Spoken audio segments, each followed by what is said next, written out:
Hey everyone, what's going on? My name is Miles Keller, and today we are going to be doing the interactive advanced concept presentation 2 for chemistry 2, and we're going to be doing an iodine clock experiment. So, to start things off, there's a couple things you're going to need. You're going to need a solution A and a solution B. Now, in solution A, you're going to have two 1,000 milligram vitamin C tablets, 25 milliliters of 5% iodine tincture, this guy right here, and then some distilled water. Now, you're going to want to you're going to crush the tablets up with vitamin C, dump them in there, stir them up, and then I would suggest filtering it. You want to get a clear liquid like this, just to get any of the imperfections out, because that filler that's in those pills is not good for the experiment. And then the distilled water, after you're done, they're both going to level out at about, this one's going to the solution A will level out lower. So just fill it up to 500 milliliters with water, because when you do solution B right here, it is going to end up at 500 milliliters. So in solution B, what we have is 0.4 grams of cornstarch, and then we will have 150 milliliters of hydrogen peroxide, distilled water as well. The other thing I might add with this, which I did, is to boil the water and stir this up when you boil it, because it will it'll help mix in that cornstarch, so you don't have more of that floating around. It's kind of the same concept as solution A was with that. You don't want to have any imperfections or things like that, or fillers that are not needed. And then the last, you'll just need a glass of some sort. And when we do this, I'll leave this right here so you guys can see.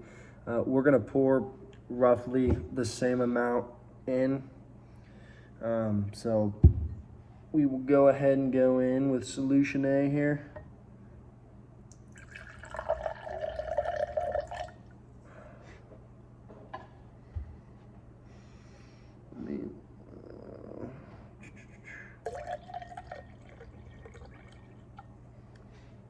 That one is a little bit more cloudy than I would like, honestly.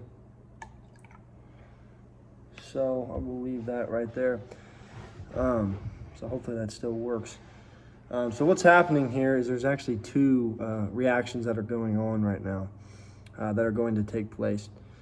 So your hydrogen peroxide, it wants to oxidize the I minus back to an I2, but the acid from that vitamin C, it wants to reduce it from the I2 to the I minus. So there's a big conflict of interest there, as you can see. So this reduction, or the reaction, excuse me, is going to happen fast. It's going to be almost instant like that when it happens, when it's fully mixed and set. The vitamin C will eventually be consumed because of the excess hydrogen peroxide. The I2 and I minus complex is going to form a trioxide. Trioxide complex, which that complex, it's going to complex with starch, excuse me. Basically, it's supposed to give us a dark bluish black liquid when that happens. And this is all due to the temperature and concentration of the mixtures that you have will determine how long it takes for it to happen. And since it has not happened yet, within the last minute or so, I don't think that it is going to happen, to be honest.